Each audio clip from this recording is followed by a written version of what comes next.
जम्बूद्वीपे भरतखंडे आर्यावर्ते भारतवर्षे।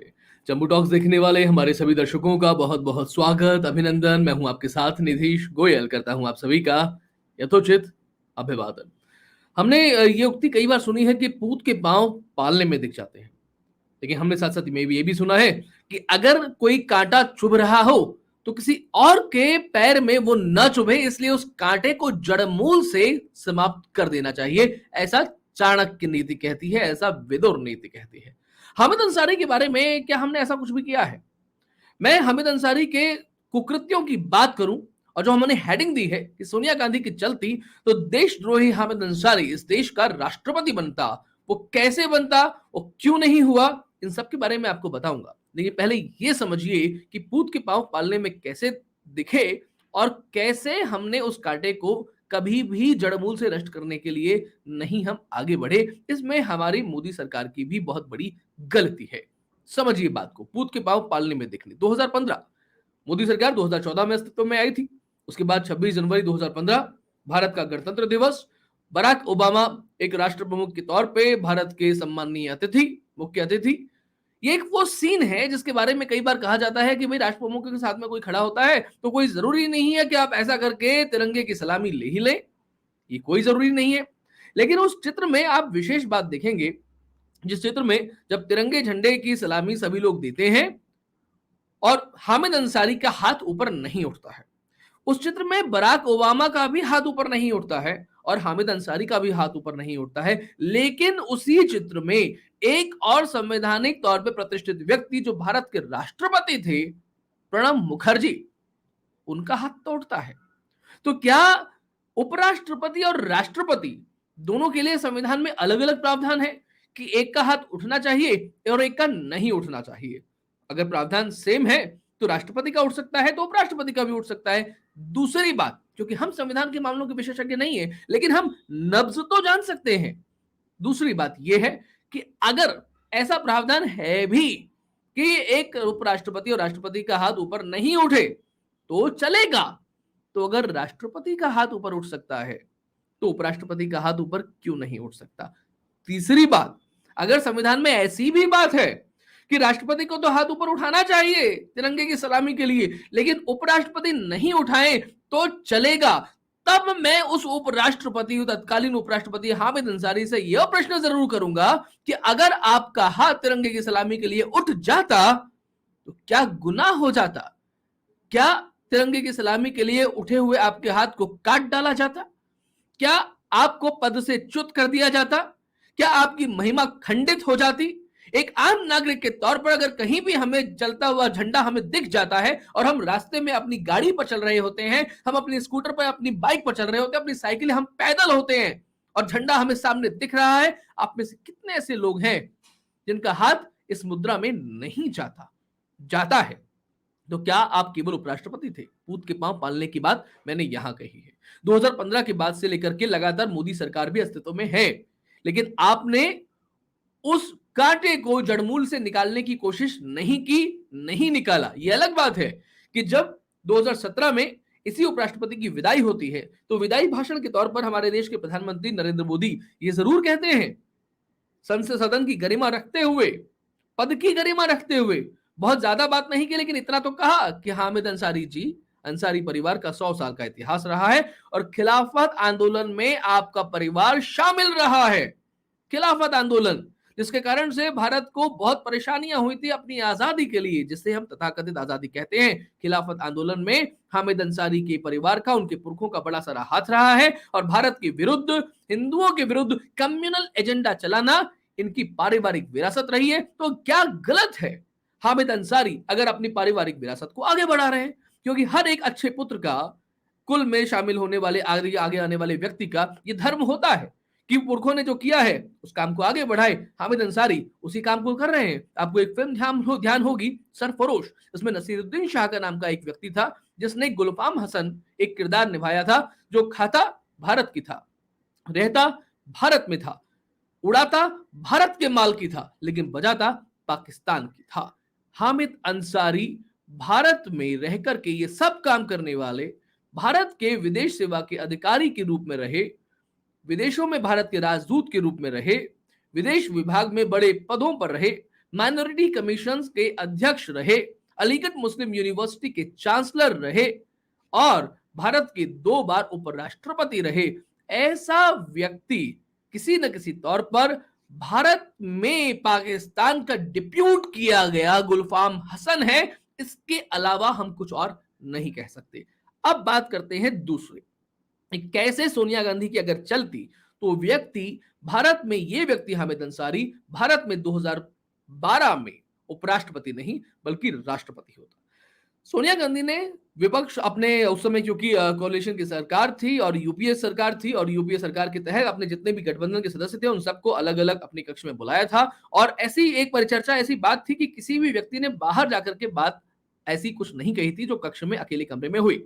लेकिन Mamata Banerjee was the key person जिसने सोनिया गांधी के साथ में जो बात हुई उसे बाहर जाकर के कह दिया कि सोनिया गांधी प्रणब मुखर्जी को नहीं बल्कि हामिद अंसारी को राष्ट्रपति बनाना चाहती हैं। और उसके बाद में ममता बनर्जी और मुल्ला मुलायम सिंह यादव, इन दोनों ने मिलकर के एक प्रेस कॉन्फ्रेंस की जिसमें यह कहा गया कि अगर भारत के पूर्व उपराष्ट्रपति जो तब तक थे, जिनका नाम है डॉक्टर एपीजे अब्दुल कलाम साहब, अगर वो राष्ट्रपति बनने के तौर पर एक बार फिर से शामिल होते हैं, राष्ट्रपति बनते हैं, तो हम उनका समर्थन करना चाहेंगे। यानी कि बेसिकली उन्होंने एक गेम खेला था। हामिद अंसारी को पद से हटा सकते हैं, उन्हें उपराष्ट्रपति के तौर पर रह सकते हैं, लेकिन राष्ट्रपति कौन होना चाहिए?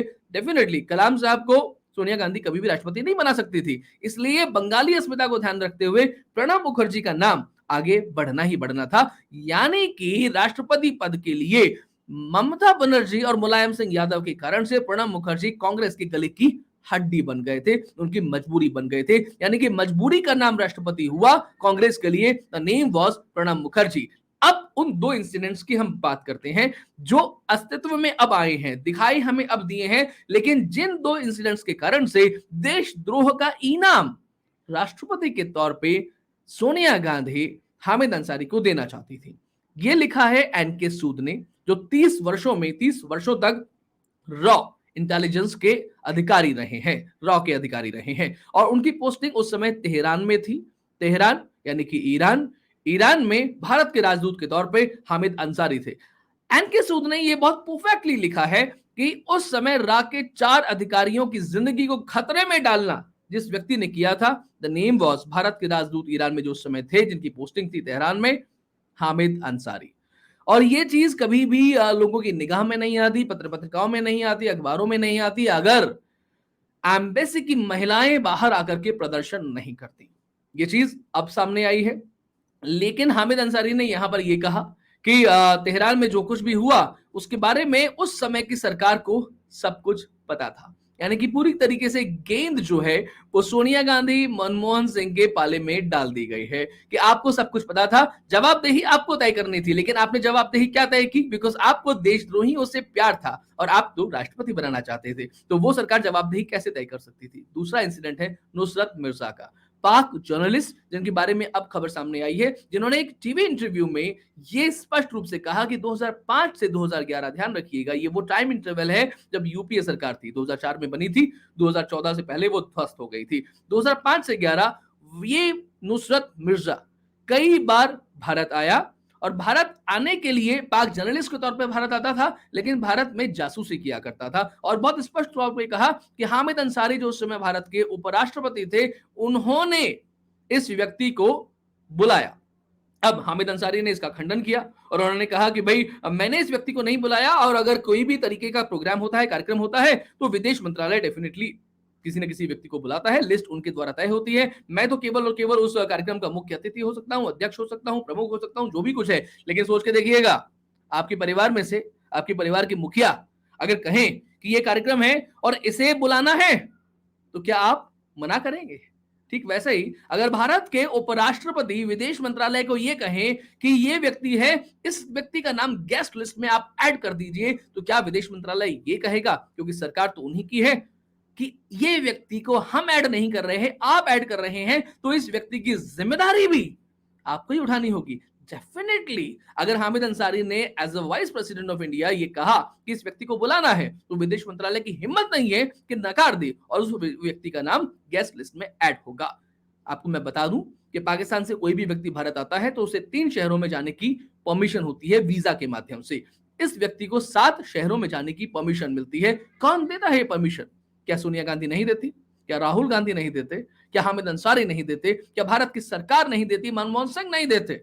ये सब वो परमिशन देते हैं बिकॉज ये जानते थे कि नुसरत मिर्जा के तौर पे भारत की जानकारियों को साझा किया जा रहा है। और नुसरत मिर्जा क्या साझा करेंगे? हामिद अंसारी पर ये पर्टिकुलरली आरोप लगे हैं कितनी ही बार कि भारत की जानकारियों को पाकिस्तान के साथ में साझा इस व्यक्ति ने किया है। Even after retirement Jamaat Islami के साथ में संबंध रखने वाली एक संस्था के साथ में बात करते हुए वो एक दूर देश में भारत से बाहर जाकर के ये बात कहते हैं कि भारत में इलेक्टोरल जो है उसकी जगह रिलीजियस सेंटिमेंट बढ़ गए हैं। यानी कि भारत के मतदाताओं के विवेक पर ये व्यक्ति सवाल उठाता है कि भारत में ये बात नहीं रही है कि लोग वोट दे रहे हैं, लोग वोट नहीं दे रहे बल्कि एक धर्म विशेष के लोग वोट दे रहे हैं। यानी कि भारत के मतदाताओं का खुल्लम खुल्ला आप अपमान कर रहे हैं, भारत को हिंदू राष्ट्रवाद की तरफ बढ़ता हुआ बता रहे हैं और भारत में डेमोक्रेसी को आप खतरा बता रहे हैं। ये बातें हैं सारी की सारी। तो सोचिएगा आप, 2 इंसिडेंट्स जिसके बारे में सरकार को पता था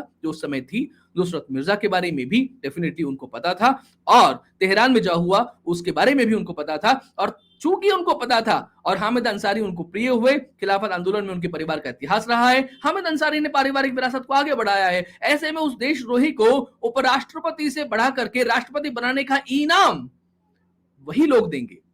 इसीलिए मैंने कहा कि हामिद अंसारी को देश ने कुछ नहीं दिया, उन्होंने दिया जो इस देश से प्यार नहीं करते थे और आज भी प्यार नहीं करते हैं। और ऐसे लोगों में नाम जिनका है वो डेफिनेटली आज का नेहरू गांधी परिवार ही है, जिन्होंने इस व्यक्ति को उपराष्ट्रपति नहीं बल्कि राष्ट्रपति बनाने की कोशिश की। गलती आज मोदी सरकार की भी है जो इस व्यक्ति को इस जड़ से, उस कांटे को जड़ से नहीं निकाल रहे हैं, क्योंकि ऐसे व्यक्ति का मुद्दा नजीर बनना चाहिए, मिसाल बनना चाहिए। आपको उनकी नागरिकता रद्द करनी चाहिए, क्योंकि अगर आपने ऐसे मुद्दों पर ढील छोड़ी सामने आने के बावजूद भी, तो फिर ऐसे लोग पनपेंगे और आगे बढ़ेंगे, क्योंकि उन्हें लगेगा अगर उपराष्ट्रपति हामिद अंसारी के खिलाफ इतना सब कुछ होने के बावजूद भी कुछ नहीं कहा गया, मीडिया में जो इतना कुछ आया खुलेआम आया, तो हमारे लिए भी, हम तो छोटे छोटे लोग हैं, शायद हमारे लिए भी कुछ नहीं हुआ।